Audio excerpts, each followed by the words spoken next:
Jā, tātad kāpēc ar bakalauru nepietiek? Reizēm nepietiek arī ar vienu maģistra grādu, jo man ir divi, un pirmo es ieguvu šeit dizaina inženierijā. Un jāsaka, šis ir pirmais gads pēdējo 9 gadu laikā, kad es vairs neesmu studente un nestudēju. Vai es esmu pārstājusi mācīties? Nē. Jo patiesi ir teiciens ne tikai mūžu dzīvo, mūžu mācies, bet arī pārstāj mācīties un tu pārstāsi augt. Tāpēc es turpinu mācīties. Bet runājot par studijām, studijas iedod pamatu, to bāzi, uz kuras pēc tam balstoties var attīstīt un pilnveidot zināšanas un prasmes arī dažādos kursos.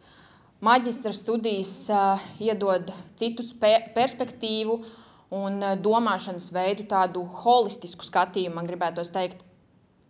Un kā tad maģistra studijas man ir palīdzējušas darīt to, ko daru tagad?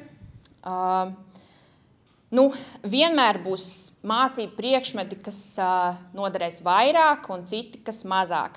Bet nekad nenovērtējiet par zemu tos priekšmetus, par kuriem domājat, kam tas vajadzīgs.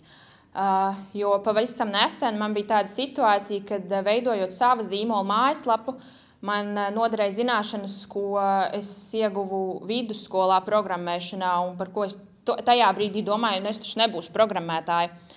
Bet redz, kā jau kolēģi minēja, kad nekad nesaka nekad un tās zināšanas kaut kādā brīdī atnāk atpakaļ un viņas noder tiešām. Bet jā, tieši par dizaina inženieriju pirms nācu te un domāju, ko izcelt īpaši.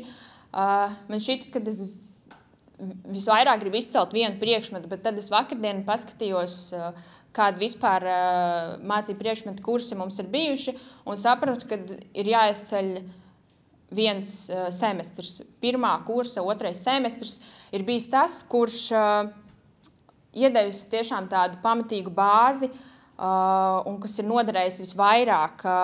Un laika gaitā, protams, tās zināšanas un prasmes ir apaudzētas ar kursos un citās studijās iegūtām zināšanām, bet tomēr tas pamata formulējums un vīzija par savu zīmolu ir cēlusies, iegūta, sākusies tieši tajā laikā. Un, jā, arī maģistra darba tēmas izvēlei, protams, ir būtiska nozīme studiju procesā un tajā, cik daudz no darbā pētītā pēc tam noderēs profesionālajā dzīvē. Jo šķiet tas, ko es pētīju savā maģistra darbā un rakstīju, tas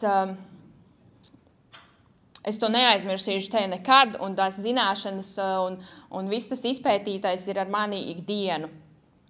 Un, jā, no studijām arī diezgan spilgti atceros grupu darbus,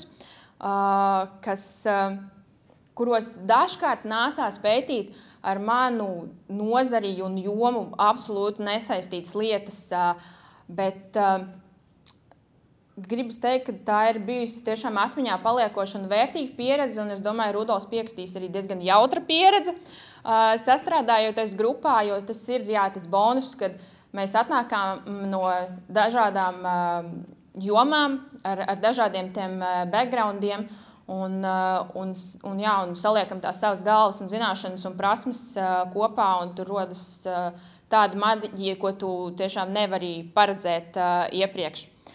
Un, jā, pavisam īsi, ko tad es daru tagad, turpinu sevi pilnveidot un veidoju savu apģērbu zīmolu Marta Eterra.